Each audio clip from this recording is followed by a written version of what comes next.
My name is Willa Grant. I am 34 years old. I work where silence is a contract and rank is a burden you carry alone. On paper, I am a consultant in logistics. In reality, I am something my family has never understood and never tried to. That is why on the afternoon our clan gathered under the sycamores behind the Grant farmhouse, my brother leaned across the picnic table, smirked, and said, "Still playing soldier?" My father did not look up from carving the brisket. "Act normal for once," he added, as if normal was a costume I refused to wear.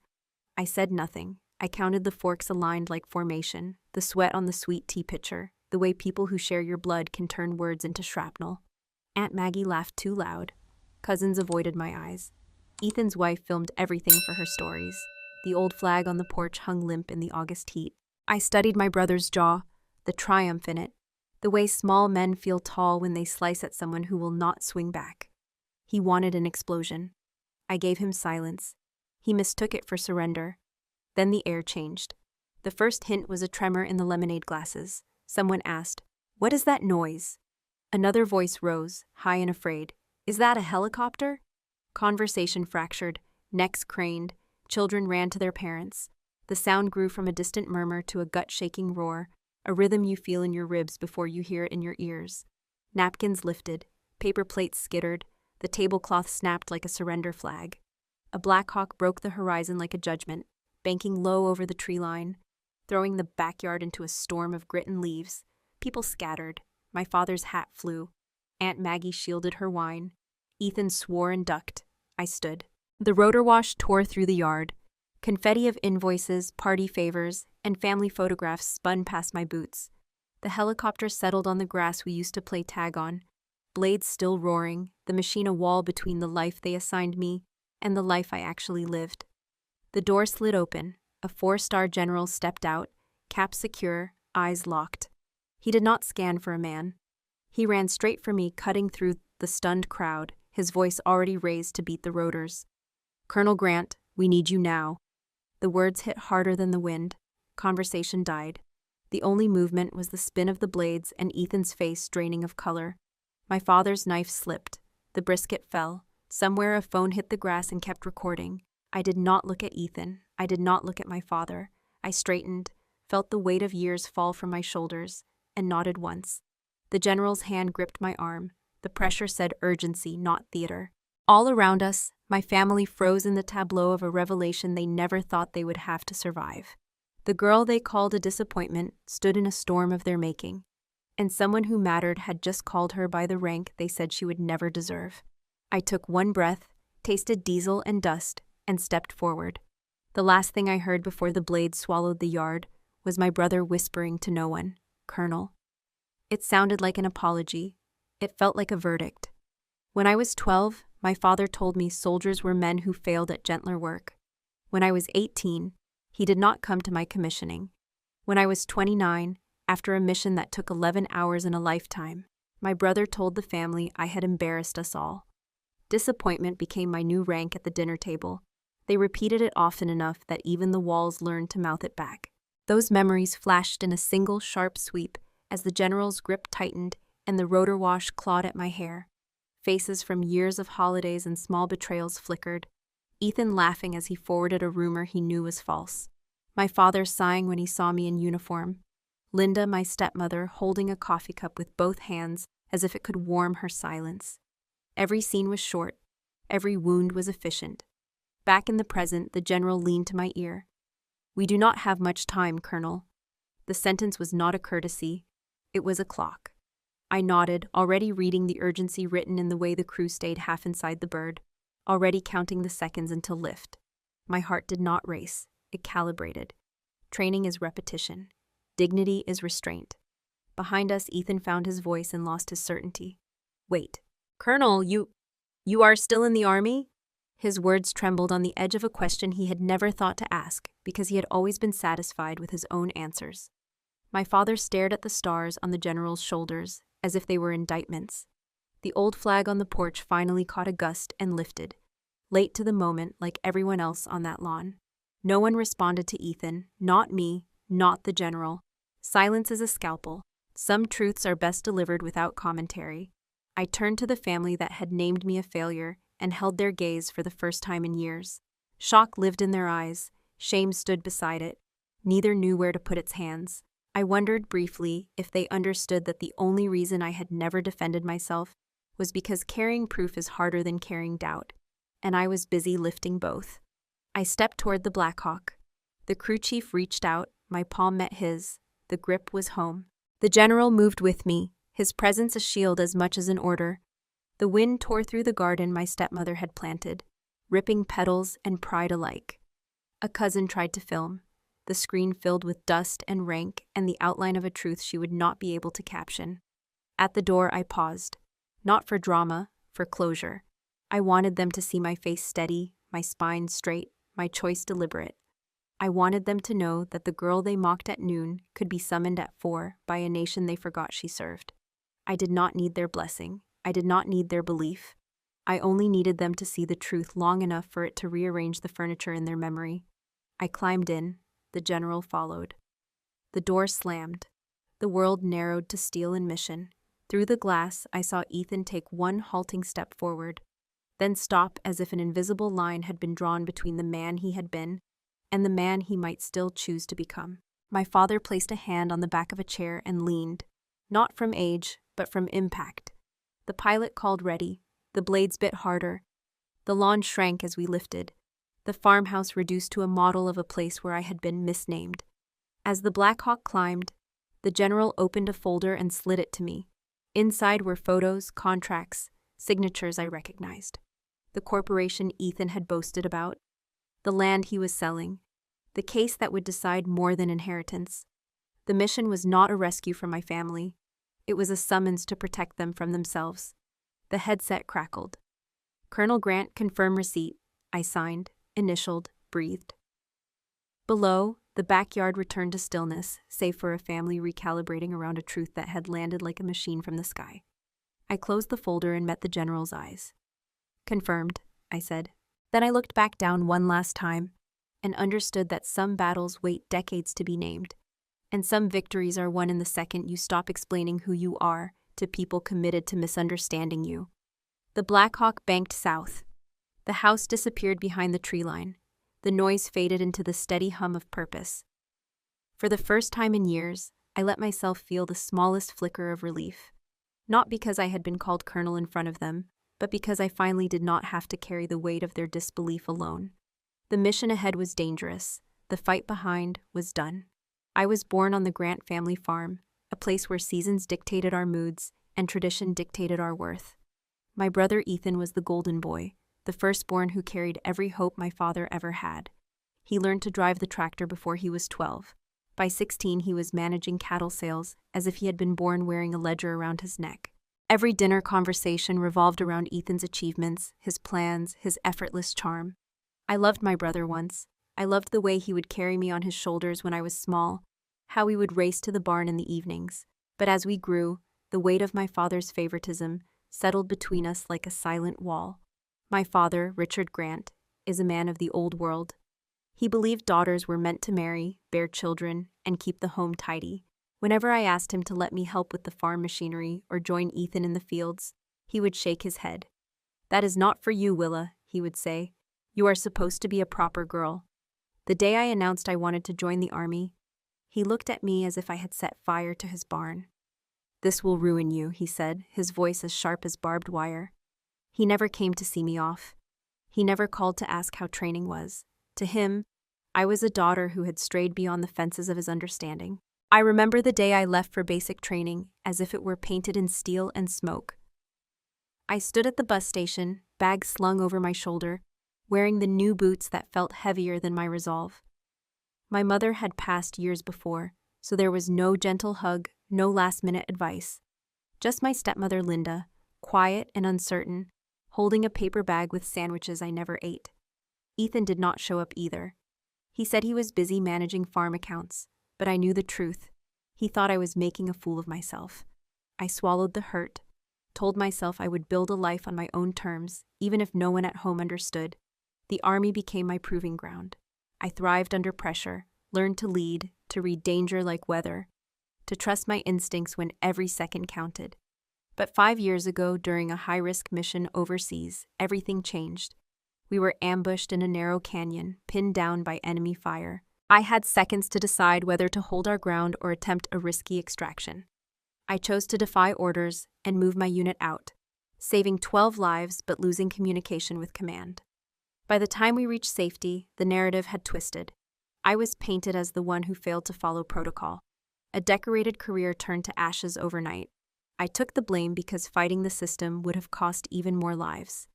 I accepted the reprimand quietly, but the news traveled fast. Ethan heard distorted versions of the story from people who barely knew me.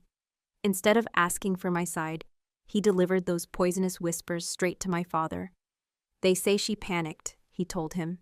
"They say she was reckless." I heard this later from Linda, who tried to defend me, but by then the damage was done. My father looked at me during my next visit, as though I had confirmed every fear he had about my path. That betrayal from my own blood cut deeper than any enemy bullet. I could have forgiven my father's narrow beliefs. He was raised in a world of simple roles, but Ethan, who knew how hard I fought, who once promised to watch my back, chose to side with gossip. He sealed me as the disappointment of the family, the daughter who failed, the sister who lost her way. Each time I came home, the walls of that farmhouse seemed to whisper accusations.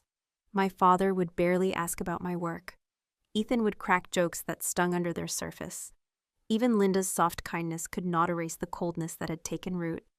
When I returned from that mission, I stood on the porch of our farmhouse, mud on my boots and medals I could not wear proudly. Ethan leaned against the doorframe and smirked. "You look tired," he said. "Maybe this army thing is not for you after all." My father turned away without a word, his silence heavier than any reprimand. I carried that moment with me like a scar, a reminder that family can wound you in ways the battlefield never could. Linda came into our lives when I was 12. She was not the kind of woman who raised her voice or demanded attention. She moved through the Grant farmhouse like a soft shadow, always carrying the scent of lavender and a quiet patience that my father never appreciated. I never called her mom, but I respected her in my own way.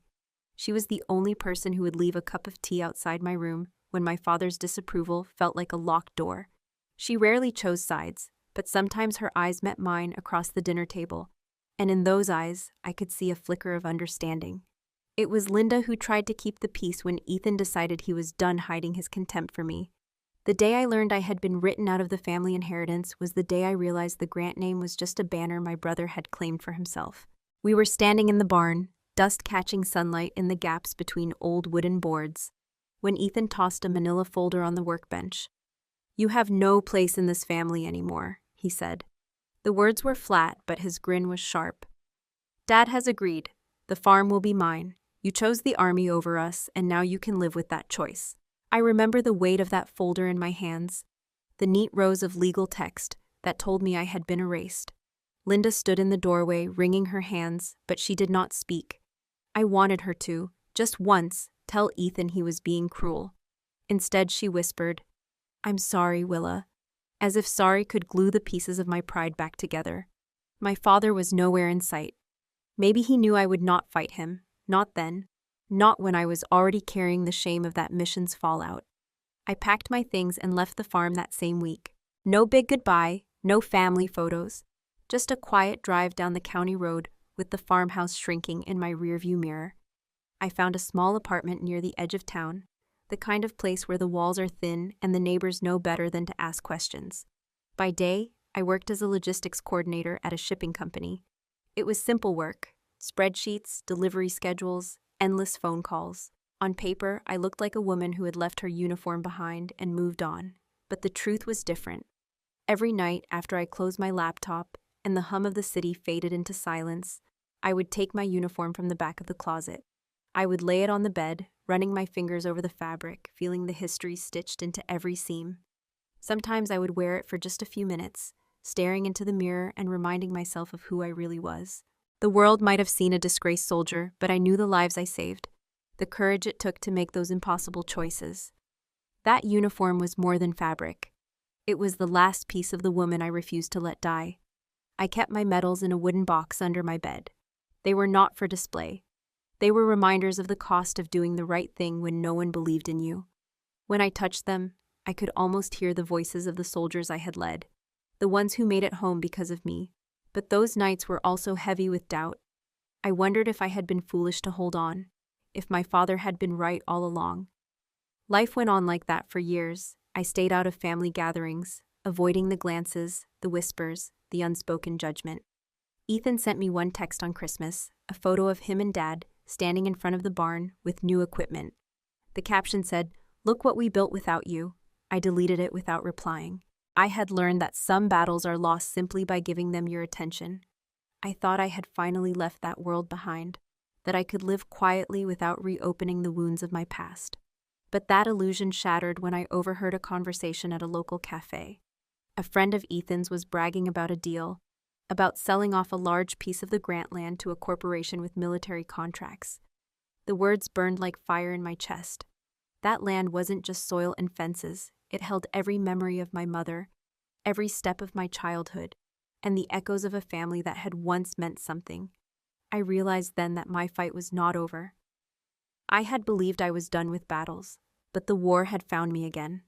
I had thought I was free of the world I once bled for, until I discovered that Ethan was selling off the land that carried both our history and our honor. By the time the family gathered again under the sycamores, the air already tasted like money and old grudges. Ethan stood at the head of the picnic table with a laptop, a projector, and the self-satisfied grin of a man about to auction history to the highest bidder. He tapped a slide, acreage numbers and projected yields glowed against the white bedsheet Linda had hung to keep flies off the food. Ethan cleared his throat. "We are liquidating the East Pasture, the Fallow Ridge, and the Lower Creek lots. The corporation will pay above market. They will assume all environmental liabilities. They will redevelop the land into something productive." Dad agrees. He knows I understand business better than he ever did. My father nodded, not at Ethan, but at the spreadsheet, as if numbers could bless a betrayal. I said nothing. My pulse slowed, not from calm, but from calculation. I watched the cursor circle a logo in the corner of the slide. I knew that emblem. I had seen it stamped on redacted contracts and sealed boxes. The company was a shell for a defense subcontractor under federal investigation for bid rigging, falsified testing, and the quiet purchase of rural parcels near training facilities. Ethan looked at me like a prosecutor who had already won the verdict. "You think wearing a uniform makes you better? Look at you now." Nothing. He let the word hang, fat with triumph.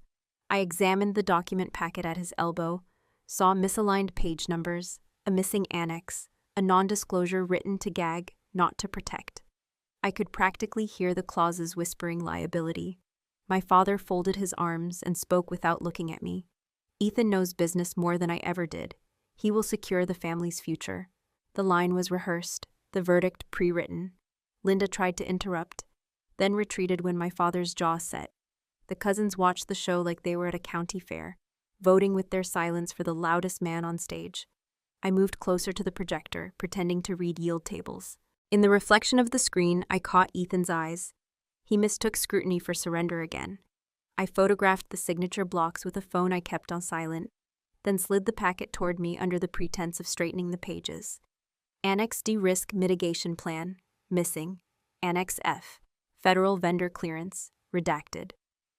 Above market now, guaranteed returns later, Ethan continued, pacing like a televangelist. "We will finally modernize.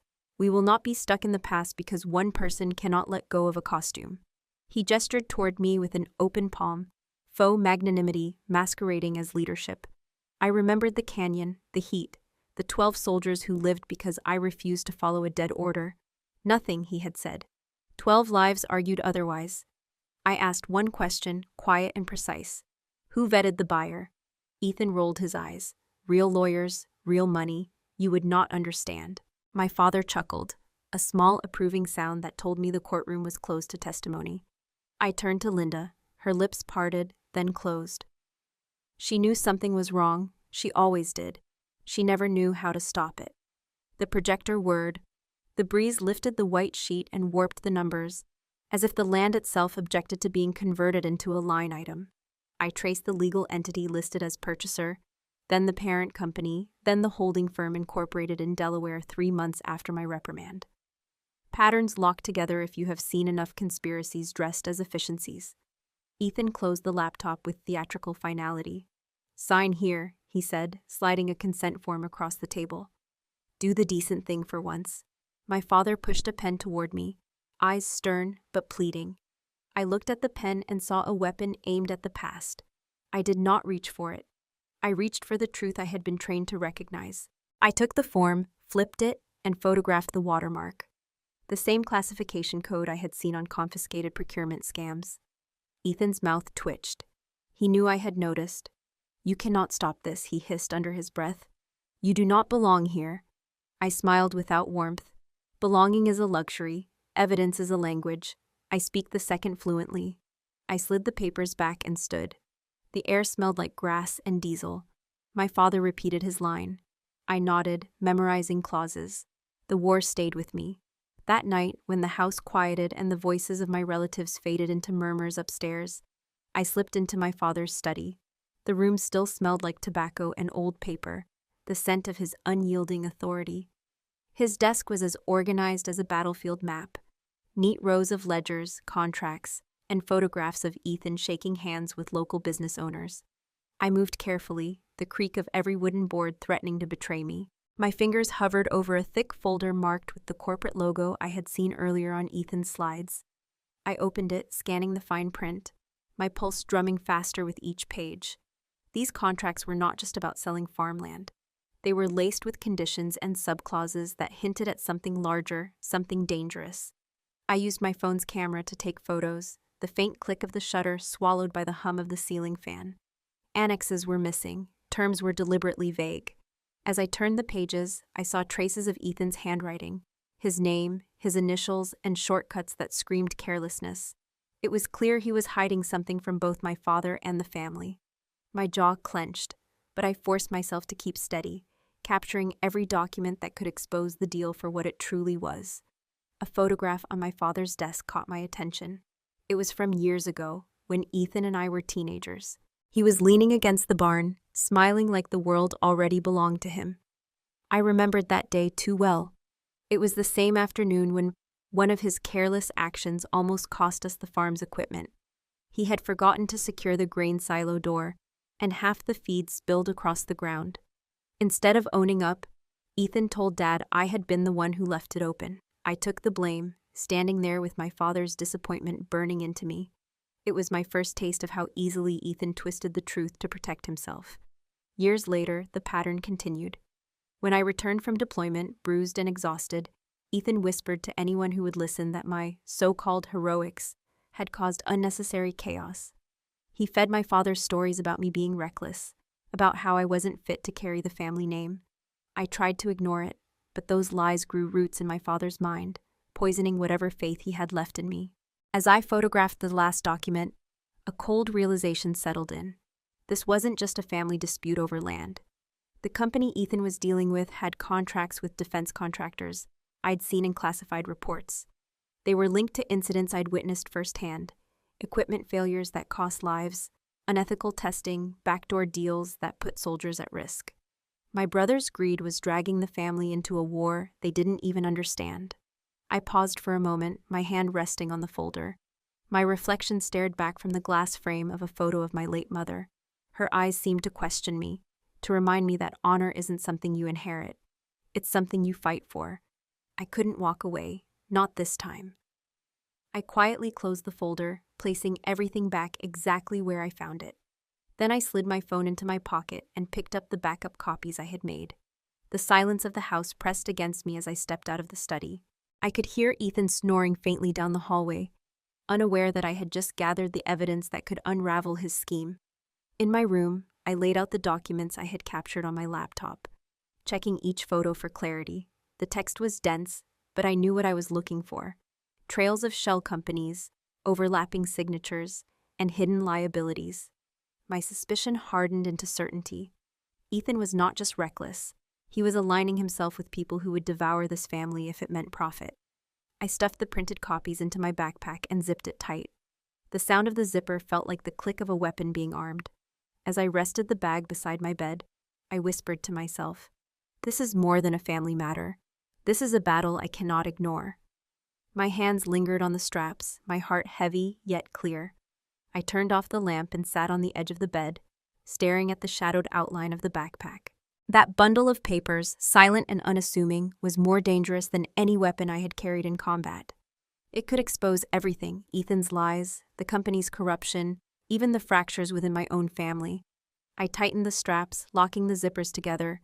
This was not just evidence, it was the turning point. As I lay back, the echoes of Ethan's words haunted me. Look at you now, nothing. But in the darkness, I knew this backpack, heavy with truth, would change everything. It was no longer just about saving face or defending my name. This was about protecting something bigger than all of us: our history, our honor, and perhaps even lives. When I finally drifted into restless sleep, I knew that the next time I faced my brother, nothing would ever be the same. The next morning, I woke with the weight of the documents still pressing against my thoughts like a loaded weapon. I spent hours reviewing every photo I had taken, scanning for details I might have missed, and cross-referencing the corporate names with what I remembered from my service.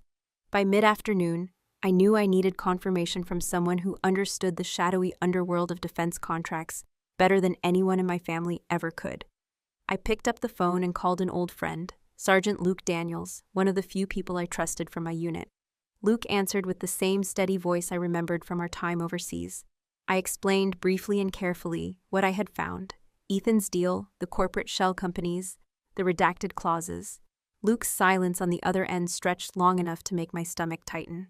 Finally, he said, "Willa, that company has been on the radar for months. There's an active investigation involving fraud and illegal testing.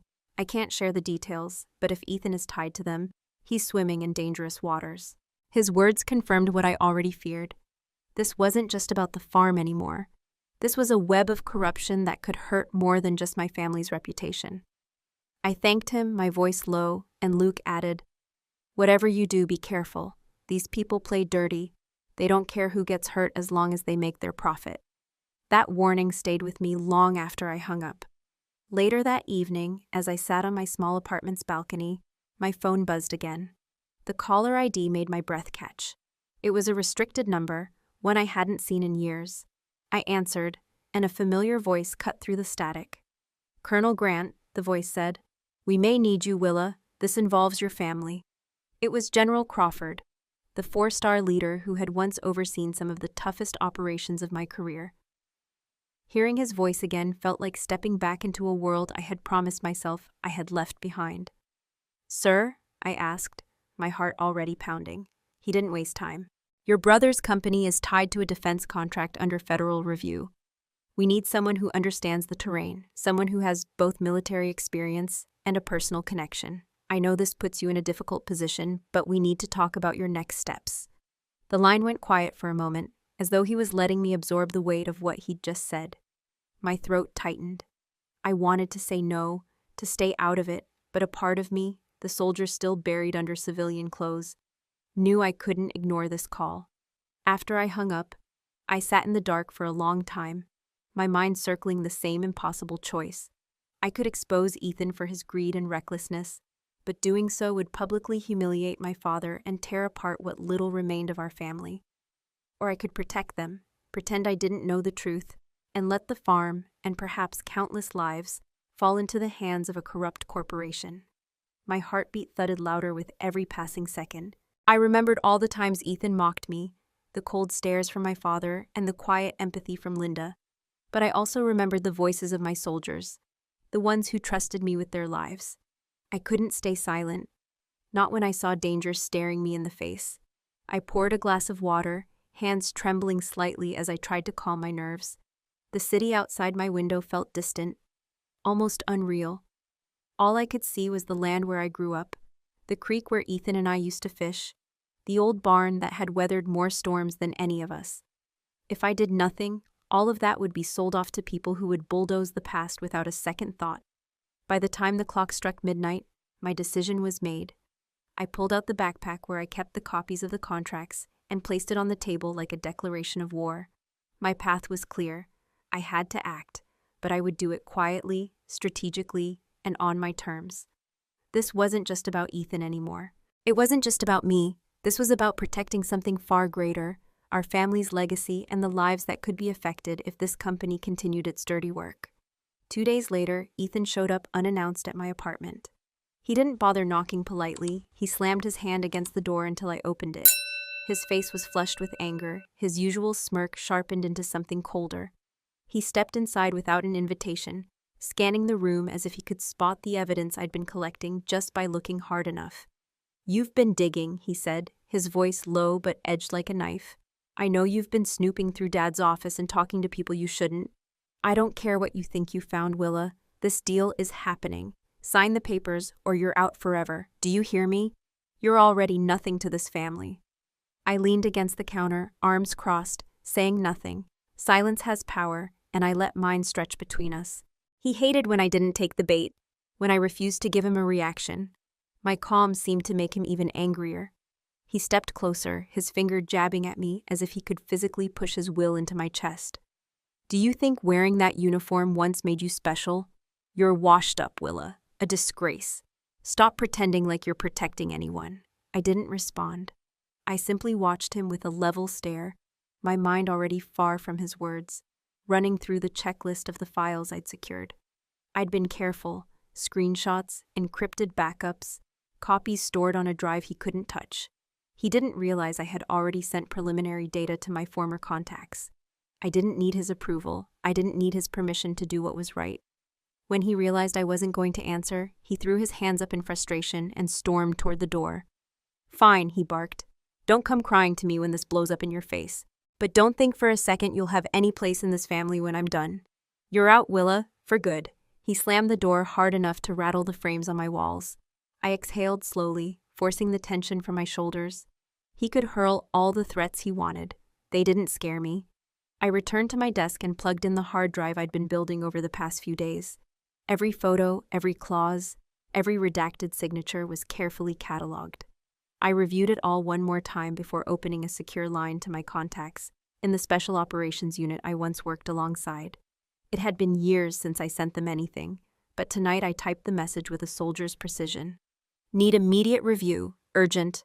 Involves corrupt defense contracts tied to private land acquisitions. Data attached. Confirm receipt." Within minutes, a response came. The name on the screen was one I hadn't seen since the day of my reprimand: Captain Owens. His reply was brief but decisive. "Data received. Stay where you are. Stand by for further instructions. General Crawford will contact you directly."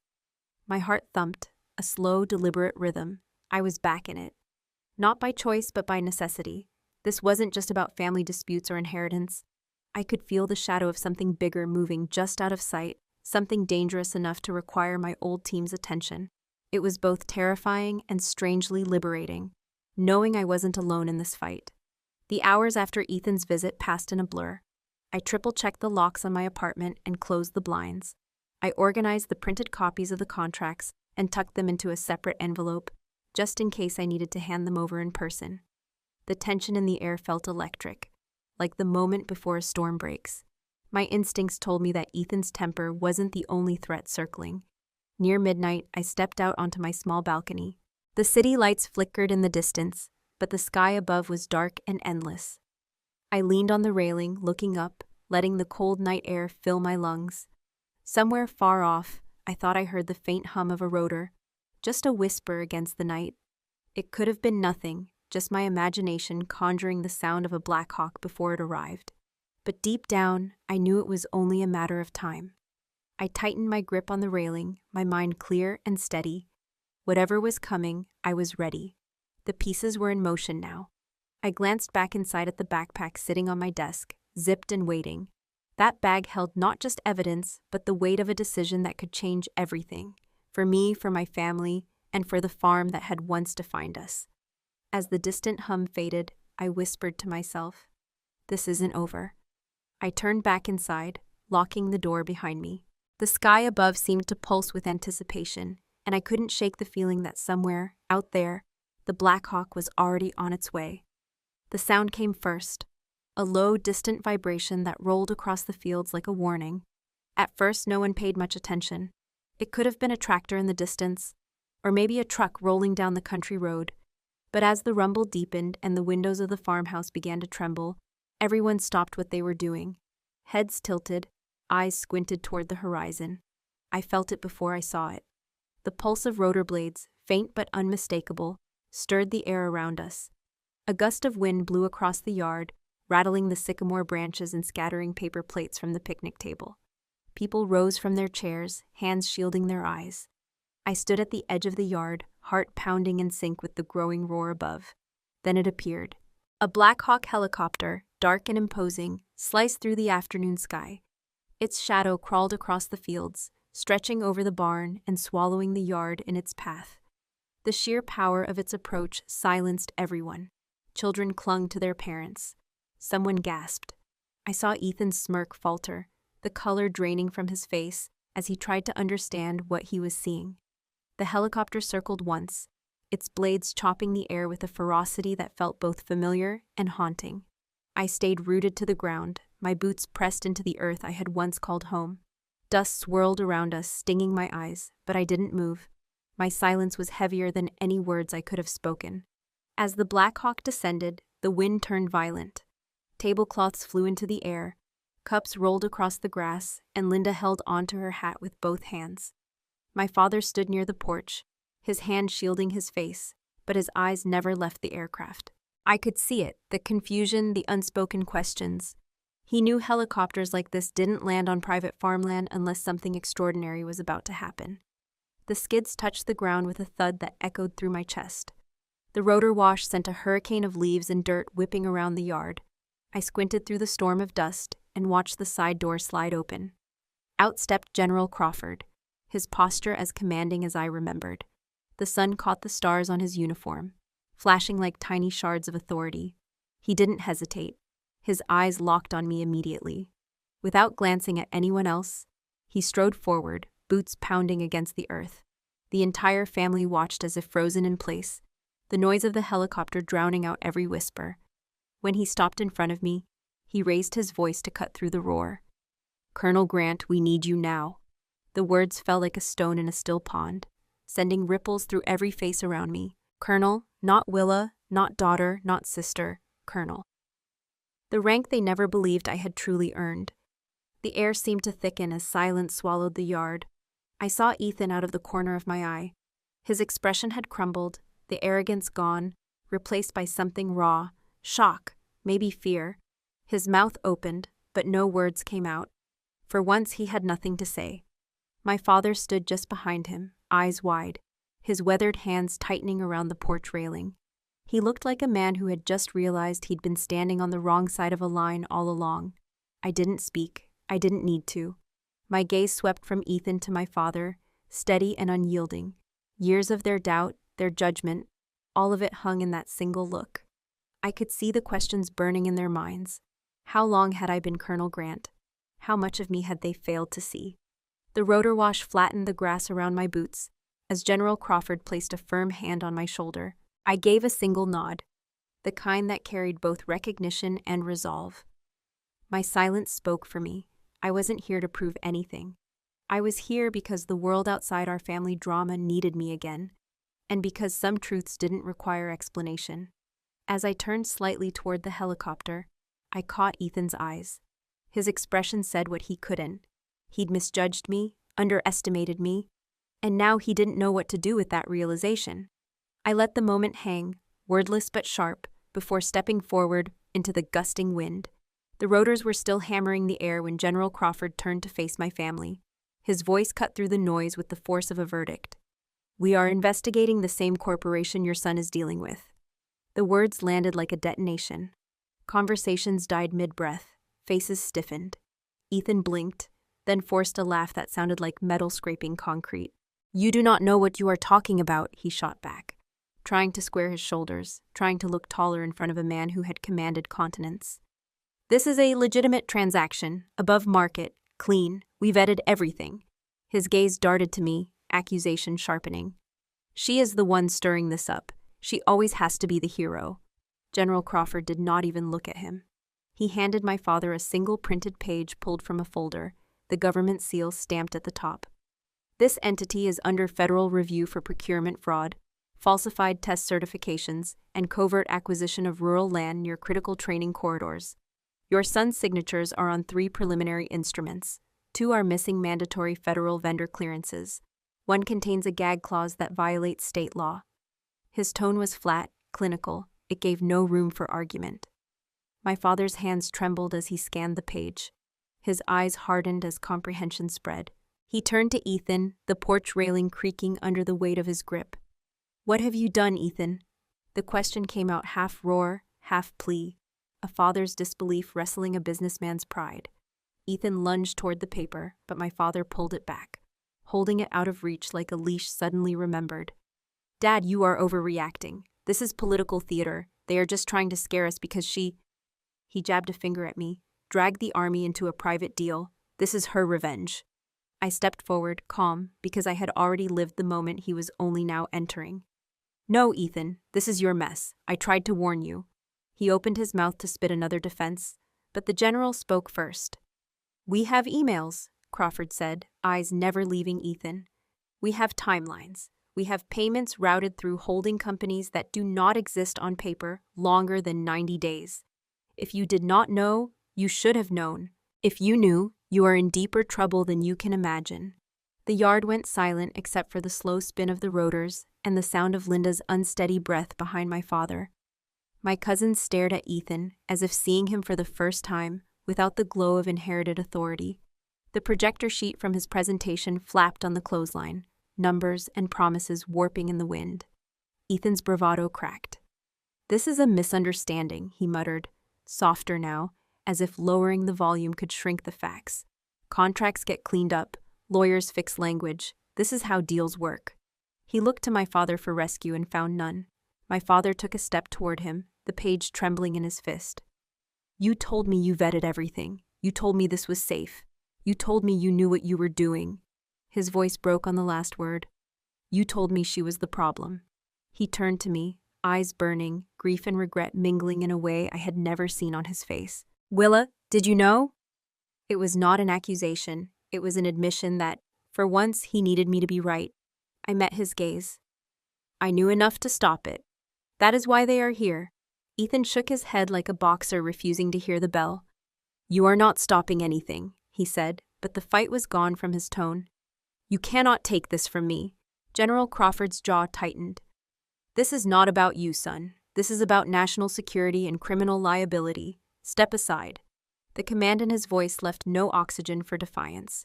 Ethan looked around the yard, searching for an ally and finding only witnesses. The weight of his choices settled on his shoulders in real time. I watched it bend him. My father lowered the paper, his voice hoarse. "What have you done, Ethan?" he repeated, softer now, as if asking the question might rewind the outcome. I stayed silent. My eyes said the rest. I took a slow step forward, breaking the silence that had been pressing against my chest like iron. "I never wanted revenge," I said, my voice steady, cutting through the tense air. "But the truth must come out, whether you like it or not." My words landed heavier than I expected, hanging in the space between us like a sentence that could not be revoked. Ethan's face twisted in defiance, but there was a shadow of desperation in his eyes. "You think you're some hero? This isn't your battlefield, Willa. This is business. You don't understand how deals work."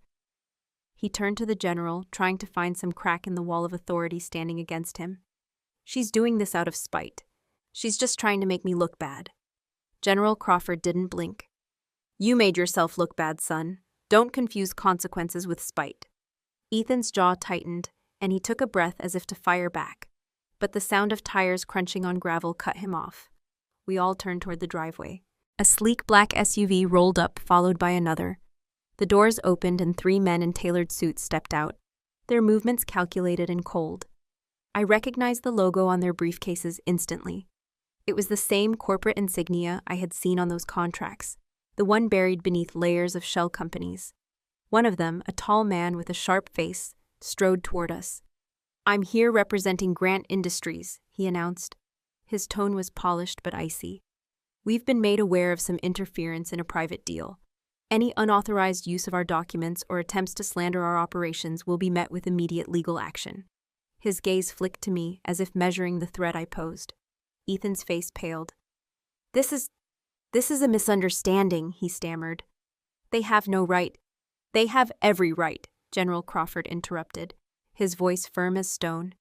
"And you, Mr. Grant, have no idea what kind of storm you've dragged your family into." The general's expression hardened as he stepped closer to me. "Colonel Grant, you're coming with us. Now." My heart clenched. It wasn't fear exactly, but the sharp awareness that everything was about to shift. Ethan's eyes widened as the word colonel echoed again, louder this time, like a bell tolling the end of a battle he had already lost. "Wait," he said, his voice breaking into something close to pleading. "You're not serious. Willa, tell them this is a mistake." I looked at him, my silence cutting deeper than any answer I could have given. This wasn't about convincing him anymore. This was about the truth, and the truth no longer cared for his approval. The men from the corporation stepped back when General Crawford raised a hand. "This is a federal matter," he said, his tone cold and final. "You will receive official communication from the appropriate channels. Until then, stay out of our way." Ethan's shoulders sagged, the last flicker of defiance draining from him. I could see the fear creeping in, the realization that he was no longer in control of the narrative he had built. My father stood behind him, silent and rigid, his face carved with disbelief.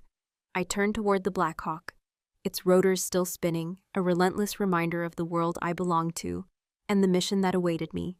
Each step I took felt heavier, not because of doubt, but because of the silence behind me. I didn't look back. The truth was already written there, on Ethan's stunned face, on my father's troubled eyes, on the trembling hands of Linda, who stood frozen by the porch. As I reached the helicopter, the general placed a firm hand on my shoulder, guiding me inside. I sat down, strapping myself in, while the roar of the engine swallowed every sound from the yard. I didn't wave, didn't speak. My silence was enough. It carried every answer they would never dare ask. The Black Hawk lifted, and I felt the ground fall away beneath me. Through the window, I caught one last glimpse of the farm, of Ethan standing small and lost, of my father gripping the porch railing as if it could anchor him. I let my eyes close for a second, breathing in the moment. The weight of the truth had finally been set free, and I was ready to face whatever came next. By the time the Black Hawk lifted off, the sound of its rotors still echoing across the valley, the neighborhood had turned into a swarm of whispers. People were gathering at the fence line, pointing, taking photos, trying to piece together the puzzle of why a military helicopter had landed in the Grant family backyard. My father stood stiffly on the porch, his face pale under the late afternoon sun. Ethan was pacing near the picnic table, muttering under his breath, his phone clutched in his hand as if it could shield him from the questions flooding in. The first neighbors arrived before the dust even settled. Mr. Cooper from the farm next door leaned against the fence, his weathered face lined with suspicion. "What's going on here, Richard?" he called out. "Why would the army send a Black Hawk to your property? Something wrong?" His voice carried across the yard like an accusation, sharp and unrelenting. My father didn't answer right away. He stared at the ground, gripping the railing so tightly his knuckles turned white.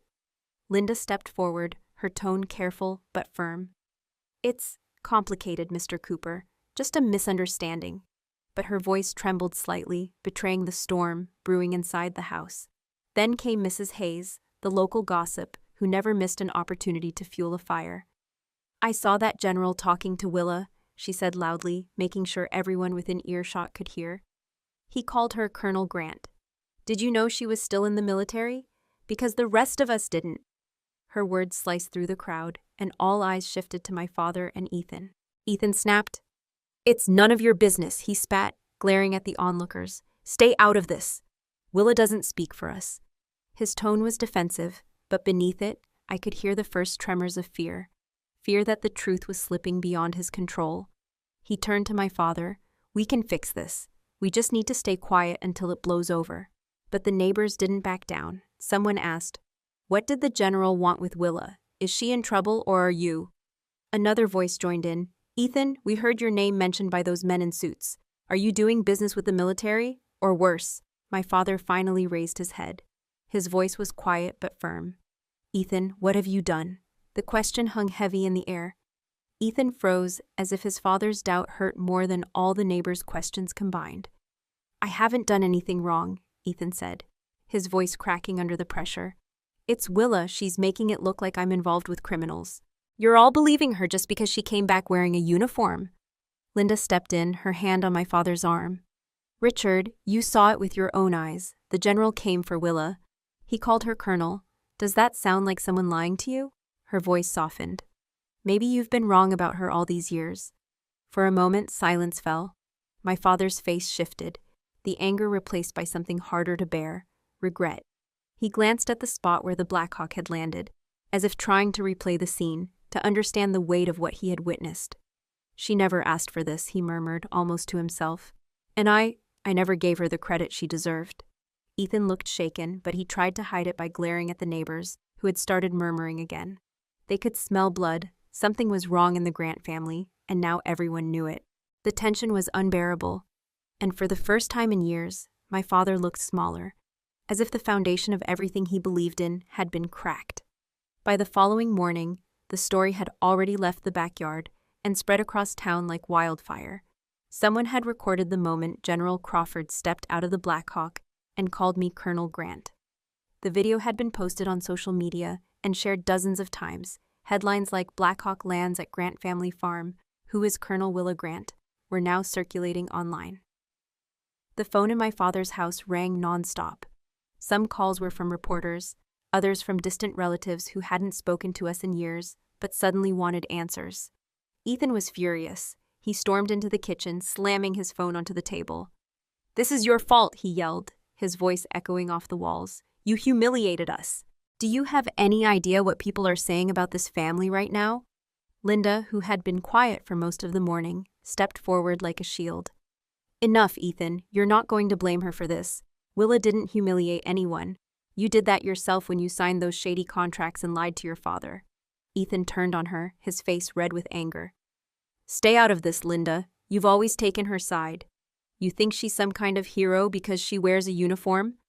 Well, newsflash, she's not perfect. She just got lucky this time, parading around like she's better than the rest of us." Linda's eyes flashed with a rare anger. "Better than the rest of us? She has risked her life for this country while you've done nothing but chase money. Maybe it's time you stop seeing her as a threat and start seeing her as the sister who saved you from losing everything." The argument spiraled, voices overlapping like waves crashing. My father, who had been sitting silently at the kitchen table, suddenly stood. "Enough!" His voice thundered, silencing the room. He looked directly at Ethan, his eyes filled with disappointment. "I've made mistakes. I should have believed Willa. I should have seen what you were becoming before it got this far. But no more excuses, Ethan. No more lies." Ethan looked stunned, as though he'd been struck. His mouth opened, but no words came out. I stood in the doorway watching them, my hands steady at my sides. I didn't need to speak. My silence spoke louder than any accusation could. The video of me being addressed as Colonel Grant continued to play on a loop on someone's phone nearby. Every time Ethan caught sight of it, his face twisted with frustration. "This is what you wanted, isn't it?" he hissed, turning toward me. "To make me look small, to make Dad doubt me? Well, congratulations, you got what you wanted." I met his gaze but didn't answer. I let the silence stretch, heavy and unflinching. My calm unsettled him more than any words ever could. His anger faltered for a moment, replaced by something I hadn't seen in years: uncertainty. He didn't know how to fight me anymore because I wasn't playing his game. Linda stepped closer to me, placing a hand on my shoulder. "You don't have to explain yourself to him," she said softly. "The truth is doing all the explaining for you." I gave her a small nod, my eyes never leaving Ethan's. He shifted uncomfortably, the weight of his own choices finally catching up with him. For the first time, he looked like he was beginning to see himself through my eyes, and through the lens of that viral video. The silence that followed was sharper than any argument. It was the sound of the balance of power shifting. 2 days after the storm in the backyard, I was back at the military base, coordinating with General Crawford's team. The investigation into the corporation Ethan had been dealing with was moving fast. Too fast for comfort. Every document I had collected, every encrypted file I'd sent, was now in the hands of federal investigators. It felt like I had been pulled back into the battlefield, except this time, the enemy wasn't holding weapons. It was hiding behind suits, legal jargon, and greed. Late in the evening, as I walked out of the briefing room, I saw a familiar figure standing nervously by the gate. Ethan. He looked different, less polished, his usual confidence stripped away. His eyes carried a weight I hadn't seen before, something closer to regret than defiance.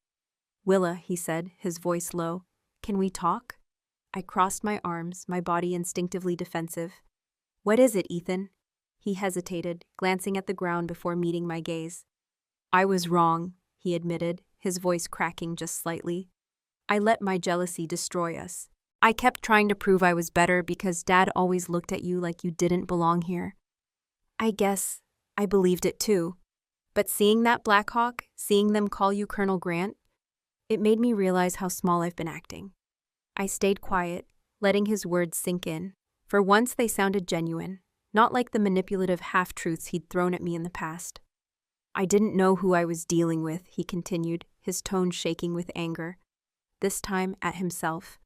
"They promised me money, power, a way to secure the farm's future. I didn't care about the fine print. I thought I was doing what Dad wanted, what the family needed. But I almost sold our name to criminals." I reached into my bag and pulled out the folder I'd kept, filled with copies of the fraudulent contracts and all the incriminating notes. I handed it to him. "If you want to make things right, start by helping me bring them down.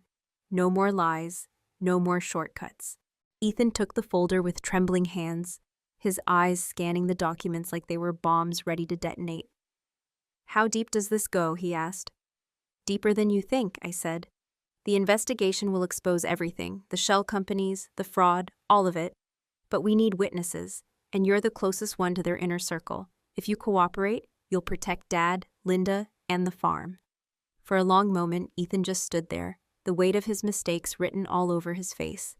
Finally, he nodded. "I'll do it. I'll tell them everything I know." That night, we worked together for the first time in years. Sitting in a small room at the base, I walked him through the evidence, connecting the dots he hadn't seen. Ethan's voice shook when he recorded his statement for the investigators, admitting to his involvement and naming the key players from the corporation. Within 24 hours, a task force raided one of the corporation's regional offices. News broke that the company's CEO and several executives were under federal scrutiny. For the first time, the narrative shifted, not just about the company, but about me. Reporters no longer questioned why a Blackhawk had landed on the Grant property. They wanted to know how Colonel Willa Grant had uncovered one of the most significant corporate scandals of the year. Ethan looked at me across the table, his expression filled with something I never thought I'd see from him: respect. "I don't deserve a second chance," he said quietly, "but I hope I can at least help you fix this." The sun was bright that morning, casting a golden hue across the farm where everything had started. It was the same backyard where I had once been mocked, where Ethan's words had cut sharper than any blade. But today, the air was different. It carried a sense of redemption. Rows of chairs had been set up near the old sycamores, and a small podium stood proudly in front of the barn. A U.S. flag waved gently in the breeze, and the hum of anticipation ran through the crowd of neighbors, friends, and even local reporters who had come to witness the ceremony. I stood in full military uniform, polished boots reflecting the morning light.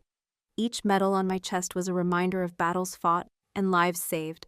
But today, I wasn't here to prove my worth. I was here to honor something greater. The journey that brought me back home, not just as a soldier, but as a daughter and a sister. Ethan stood just to my left, dressed in a dark suit. His face was solemn, his posture straight. He didn't say much, but the look in his eyes said everything. There was regret, yes, but also a quiet pride I had never seen before. General Crawford took the podium, his commanding presence silencing the murmurs of the crowd. "Today," he began, his voice steady and strong, "we are not just here to honor Colonel Willa Grant's service to her country, but also her unwavering courage in facing the battles that cannot be fought with weapons." He paused, letting the words sink in. Colonel Grant's courage is not just on the battlefield, but also in facing her own family and standing for what is right. I swallowed hard, feeling the weight of his words. My father was sitting in the front row, his hands folded tightly, his eyes misted with emotion. Linda sat beside him, her hand gently resting on his. It struck me how different this moment was compared to the countless times I had left this place feeling unwanted. For the first time, I felt seen. General Crawford continued, This farm, once a place of division, is now a place of reconciliation. It's proof that integrity and love can rebuild even the deepest cracks. He looked at me directly, his expression softening. Colonel Grant, you've not only brought justice to light, but also brought your family back together, and for that, we honor you. He gestured for me to step forward. As I did, Ethan glanced at me, his jaw tightening as if holding back words he wasn't ready to say out loud. I gave him a small nod. We both understood that this moment wasn't about the past anymore. It was about what we were choosing to build from this day on. General Crawford placed a medal over my uniform, the ribbon brushing lightly against my collarbone. I felt a rush of warmth and pride, but I also felt the presence of all those who had doubted me, now standing silently in the shadow of the truth. The crowd erupted into applause, and I saw neighbors who had once whispered about me now clapping with genuine admiration. Ethan finally leaned closer and murmured, "I'm sorry, Willa, I see it now, everything you've done." His voice cracked, raw and unfiltered. I didn't reply. There was nothing to say. The apology lived in his eyes, and that was enough. When the ceremony ended, the sound of the Blackhawk's rotors filled the air once again. It hovered above the field, waiting for General Crawford and his team. I stayed behind for a moment, watching as the helicopter ascended, its shadow stretching across the land like a final salute. My heart felt lighter, as though every weight I had carried for years was being lifted into the sky with it. Ethan came to stand beside me, his hands shoved into his pockets. "Thank you, Willa," he said quietly, "for not giving up on the truth, and maybe for not giving up on me, even when I didn't deserve it." I turned to look at him. "We all make mistakes, Ethan. What matters is what we do after." He nodded, his gaze fixed on the horizon. "I'm going to fix what I can. For Dad, for the farm, for you." His words for once were stripped of pride. They were honest. My father walked up behind us, his boots crunching softly on the gravel. He didn't speak at first, he just stood there, looking at me with eyes that held both regret and pride. Finally he said, "I'm proud of you, Willa, more than I can ever say. I was too blind to see it before, but I see it now. You stood your ground, and you did it with honor." For the first time in years, I hugged him. It wasn't awkward, it wasn't strained, it was real. Linda joined us, wrapping her arms around both of us, and Ethan hesitated for a second before stepping in. We stood there, a family stitched back together by truths that had once torn us apart. Later that afternoon, I walked to the edge of the field, where the wind whispered through the grass. I looked up at the clear sky, where the Blackhawk had vanished minutes before. I felt free, not because I had fought my family, but because I had refused to let their judgment define me. I didn't win by fighting them. I won by standing my ground. Ethan approached me again, his voice softer this time. "You've changed how I see everything, thank you, Willa." I gave him a small smile. Then it was worth it. As the sun dipped behind the barn, casting long shadows across the land, I felt a sense of closure, not the kind that erases the past, but the kind that accepts it and builds something stronger. Sometimes the real battle is not out there. It's here, in the place we call home. Before we say goodbye, we'd love to know, where are you watching from? Is it a quiet morning with a warm cup of coffee, or a late night where stories like this keep you company? Let us know in the comments. We read everyone with gratitude. And if this story touched your heart, please consider subscribing to the channel, not just to hear more stories like this, but to be part of a community that still believes in kindness, healing, and second chances. Thank you for spending your time with us today. Wherever you are, we hope you carry the story with you, and remember, sometimes the miracle doesn't knock on your door. It waits quietly until you're ready to open your heart. Take care, and we'll see you in the next story.